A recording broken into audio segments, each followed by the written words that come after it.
Hello everyone, चलिए आज बनाते हैं मूंग दाल हलवा। आपने सूजी का हलवा, आटे का हलवा तो बहुत बार बनाया होगा। ये प्रोटीन रिच दाल का हलवा बहुत ज़्यादा डिलिशियस होता है अगर इसे आप प्रॉपर तरीके से बनाएंगे। तो चलिए इसे बनाना शुरू करते हैं।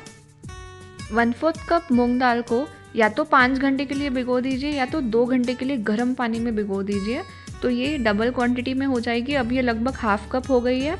एक्स्ट्रा पानी हम इसका स्ट्रेन कर लेंगे और इसे दरदरा सा पीस लेंगे, यानी कि कोर्स ग्राइंड करना है, एकदम फाइन पेस्ट नहीं बनानी है।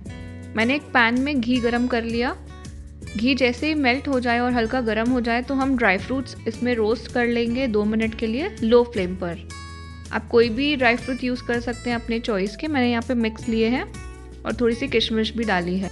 ड्राई फ्रूट्स मैंने निकाल लिए और उसी घी में अब मैं दाल डालूंगी जिसको हमने ग्राइंड कर लिया था। दाल को 15 मिनट्स के लिए कम से कम हमें भूनना है अच्छे से लो फ्लेम पर।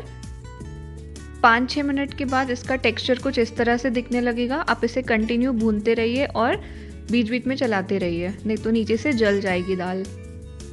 दाल को लो फ्लेम पर ही भूनेंगे। मुझे दाल का कलर बिल्कुल भी ब्राउन नहीं करना है, मुझे उसका ओरिजिनल येलो कलर अच्छा लगता है, तो मैं इसे लो फ्लेम पर ही भूनूंगी। 10 मिनट के बाद मैंने इसमें कार्डमम डाल दिया, यानी कि इलायची पाउडर, और केसर वाला पानी 2 चम्मच। इनको भी हम अच्छे से मिक्स कर लेंगे और अब और 5-6 मिनट के लिए मैं इसे भूनूंगी लो फ्लेम पर, जब तक दाल के घी के अंदर रोस्ट होने की अच्छी खुशबू ना आने लगे। आपको इसे भूनते रहना है। अब मैं इसमें 1 कप गरम दूध डालूंगी और इसे अच्छे से हम मिक्स करते रहेंगे। आप चाहें तो आप पानी से भी बना सकते हैं, बट मुझे थोड़ा सा इसको रिच बनाना था, थोड़ा खोए की टेस्ट भी आएगी इसके अंदर, तो मैंने दूध यूज़ किया है।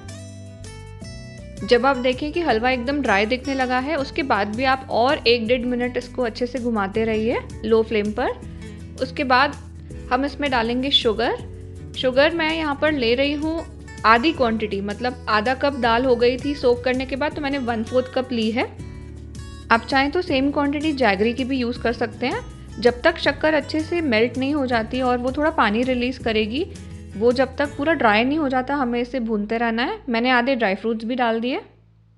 एक अच्छे हलवे की यही साइन होती है कि उसमें ऑयल या घी जो भी हम डालें वो रिलीज़ हो जाए। आप देख सकते हैं इस हलवे में अच्छा सा ग्लेज आ रहा है। जो घी हमने डाला था वो अब बाहर आने लगा है। इसका मतलब हमारा हलवा एकदम बन के तैयार है। और ऐसा करने से हलवे की शेल्फ़ लाइफ भी बढ़ती है और ये ज़्यादा टाइम तक ख़राब नहीं होगा। मूंग दाल हलवा बनाने में थोड़ी मेहनत है, लेकिन जो एंड रिज़ल्ट है वो बहुत ही ज़्यादा अच्छी होती है। तो आप इस रेसिपी को ज़रूर ट्राई करें और अपना फीडबैक मेरे साथ शेयर करें। रेसिपी अच्छी लगी हो तो do like, share and subscribe, and thank you for watching.